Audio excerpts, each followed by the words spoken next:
પોરબંદરના ચોપાટી બીચ ખાતે inter-coastal district ગેમ્સનું આયોજન કરવામાં આવ્યું હતું, જેમાં ગુજરાત રાજ્યના deputy inspector general of police અને કોસ્ટલ સિક્યુરિટીની કચેરી દ્વારા આ ગેમ્સનું આયોજન કરાયું હતું. ગુજરાત પોલીસના કોસ્ટલ સિક્યુરિટી વિભાગ દ્વારા પોરબંદરની ચોપાટી ખાતે આ પ્રકારનો પ્રથમ કાર્યક્રમ યોજાયો હતો.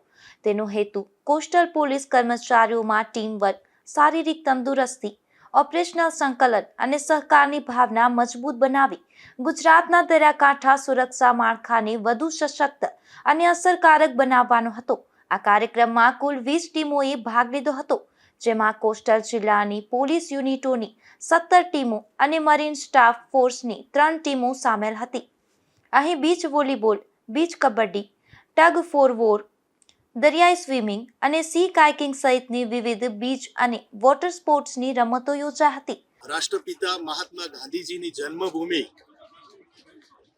પાવન ધરતી પોરબંદર ખાતે આજરોજ ડીજીપી શ્રી રાવ સાહેબ ગુજરાત રાજ્ય તથા એડિશનલ ડીજીપી એટીએસ અને કોસ્ટલ સિક્યુરિટીના માર્ગદર્શન નીચે ઇન્ટર ડિસ્ટ્રિક્ટ અને એમટીએફ વચ્ચે સ્પોર્ટ મીટ 2026નું આજરોજ આયોજન કરવામાં આવેલ છે.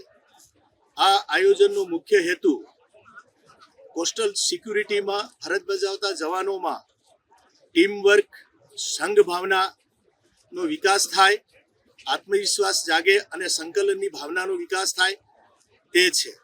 દરિયાઈ સુરક્ષાની અંદર ઘણીવાર પડકારજનક પરિસ્થિતિનો સામનો કરવો પડતો હોય છે, ત્યારે આવી ગેમો તેમનામાં શારીરિક રીતે, માનસિક રીતે વધુ સજ્જ અને મજબૂત બનાવે છે.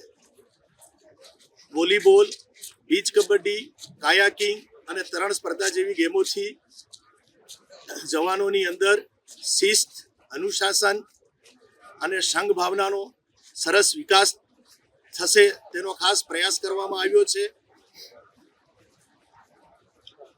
સાહેબ, આ જે કાર્યક્રમ છે એમાં કેટલા અધિકારીઓ અને કર્મચારીઓ જોડાયા હતા અને કયા કયા જિલ્લા સાહેબ આમાં પાર્ટિસિપેટ કર્યા હતા? આ કાર્યક્રમની અંદર કુલ 17 કોસ્ટલ ડિસ્ટ્રિક્ટ તથા મરીન ટાસ્ક ફોર્સની 3 ટીમોએ ભાગ લીધેલ છે અને 184 જવાનો સ્પર્ધકોએ ભાગ લીધેલ છે. વિવિધ સ્પર્ધાઓના વિજેતાઓ આગામી સમયમાં પોલીસ મહાનિદેશક ડોક્ટર KLN રાવની ઉપસ્થિતિમાં યોજાનારી ફાઇનલ સ્પર્ધામાં ભાગ લેશે અને વિજેતાઓને પુરસ્કાર આપવામાં આવશે.